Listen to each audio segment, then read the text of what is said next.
예, 안녕하십니까. 저는 1953년생으로 올해 고2를 며느리 집에서 했으니까 만 69세고 보통 나이로는 70이 되겠습니다. 그래서 초등학교부터 고등학교까지는 부산에서 쭉 자랐다가 대학은 서울로 올라와서 서울대학교 심리학과를 다녔습니다. 그래서 77년에 대학을 졸업을 하고 바로 군대에 갔습니다. 그래서 군대에 2년간 복무를 하고 나서 다시 한진중공업으로 입사를 하게 되었습니다. 어쨌든 지금까지 딱딱 터닝 포인트에서 별다르게 크게 기간의 간격이 없이 이렇게 된 것은 상당히 저로서는 행운이라고 보겠습니다. 30년 동안 한진중공업에서 근무하다가 퇴직한 그해 청소년 상담사로 의정부시 청소년 상담 복지센터에 취직이 돼서 근 10년을 넘게 상담을 하면서 지금에 이르고 있습니다. 퇴직 전에는 마닐라 지점장으로 필리핀 마닐라에서 근무를 했습니다. 지점장은 일단 필리핀의 8개 현장을 관리를 하고 또 필리핀에서 발주되는 공사를 수주하는 업무였습니다. 그리고 그 이전 1년 전부터 한진중공업이 수빅에서 큰 대규모의 조선소를 짓기 시작을 해서 그 선사의 주인들이 오고 가는 거 거기로 보내고 뭐 하는 그런 일들을 부차적으로 하였습니다.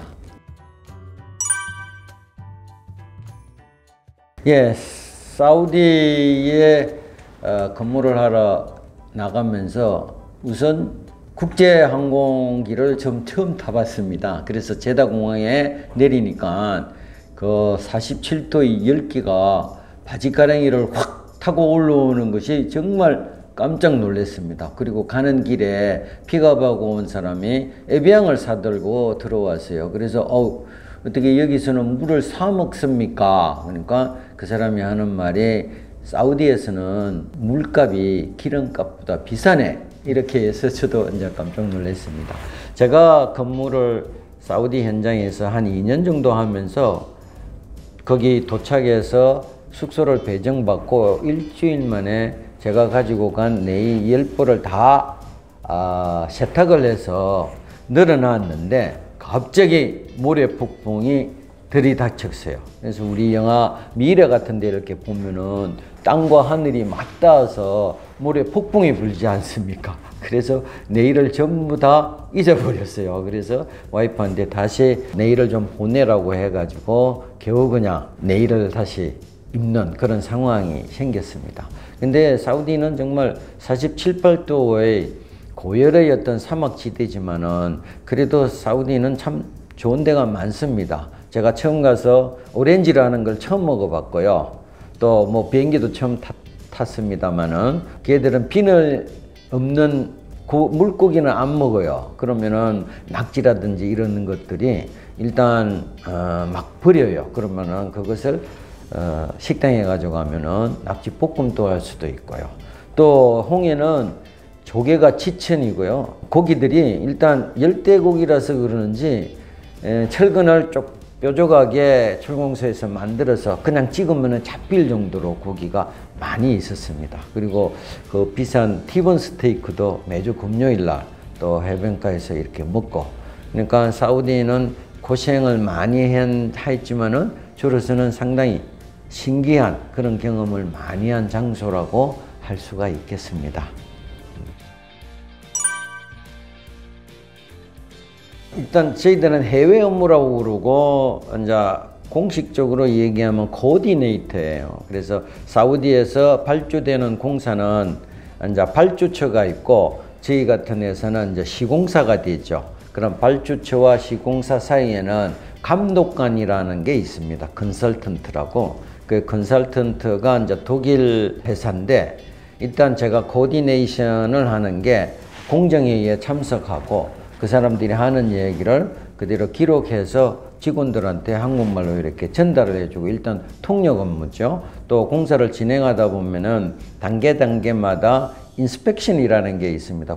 콘크리트를 치기 전에 배설이 잘 됐는지 이러는 거를 컨설턴트가 와서 이제 체크를 하게 되는 거죠. 그러면은 같이 배석을 해가지고 필드 엔지니어한테 잘못 지적된 거는 이렇게 수정을 하라고 하는 일도 했고, 그 다음에 이제 제일 중요한 거는 우리가 공사 대금을 이제 기성 청구를 영어로 이렇게 서류를 만들어서 기성 청구를 하는 그런 거죠. 그러니까 영어로 돼 있는 업무를 제가 다 했다고 보면 되고요. 제 밑에는 이제 필리핀 이제 로여가 하나 있었고, 그 다음에 태국 대학원 졸업을 하는 애도 있었고, 방글라데시 애도 있었고, 한 4~5명을 건드리고 일단 업무팀을 구성해서 업무를 관장을 했습니다. 회사는 저한테는 참 소중한 존재라고 생각을 합니다. 결혼을 바로 해가지고 사우디에 나가서 또 $5를 벌었기 때문에 집도 쉽게 이렇게 살 수가 있었습니다. 그리고 이제 해외 근무를 이제 자주 나간 바람에 가족 동반이 그 당시에는 잘 안 됐었어요. 또 현장의 실정으로 봐가지고 가족을 대동해서 갈 여건도 안 되었죠.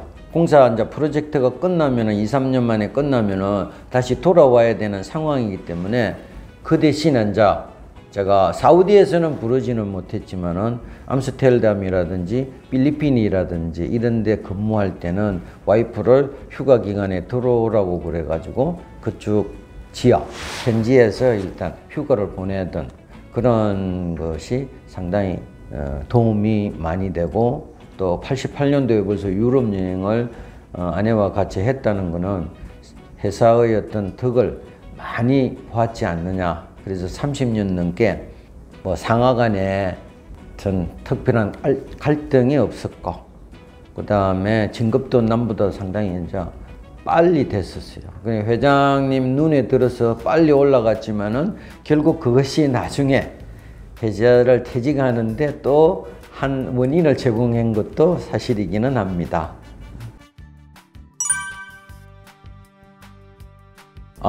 그건 지금 뭐 큰 대기업이라고 하지만은 회장 중심의 경영 체제라고 보면 될 수가 있는 거죠. 그래서 뭐 회장님이 왜 저를 이렇게 예쁘게 봤는지는 잘 모르겠습니다만은 어쨌든 업무 추진력이 이제 강하고, 특히 이제 윗사람하고 전투적으로 그냥 이렇게 싸운다기보다는 반대하고 제 의사를 정확하게 주장하고 관철시키는 그런 거를 보고, 이 녀석 뭐 위에 사람 눈치 안 보고 일을 잘하겠구나 이렇게 해가지고 인사 쪽에서 진급 탈락을 시켰는데, 그 다음날 회장님이 특별하게 진급을 시켜주고 뭐 이런 식으로 해서 승승장구 이렇게 진급을 좀 한 거죠. 그러면서 이제 계열사는 뭐 전무라는 분과 이제 기획실에서 근무를 할 때 한번 이제 트러블이 좀 있었어요. 그런데 그 전무라는 사람을 대한항공에서 회장님이 픽업을 해왔기 때문에 그 사람을 내칠 수는 없고, 그래서 야 너는 저기 계열사로 가라. 그래서 이제 계열사 본부장으로 갔다가 이제 3년 후에 대표이사를 하게 됐죠.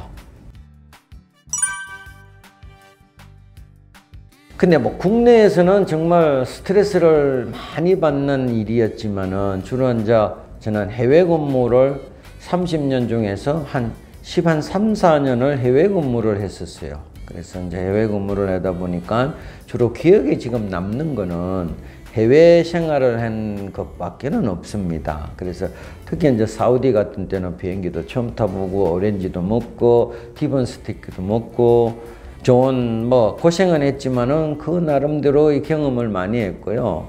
암스테르담에서 이제 3년간 근무를 했을 때는 제가 그 간 당시가 1985년이었어요. 그러다 보니까는 거기에는 나체천도 있었고요.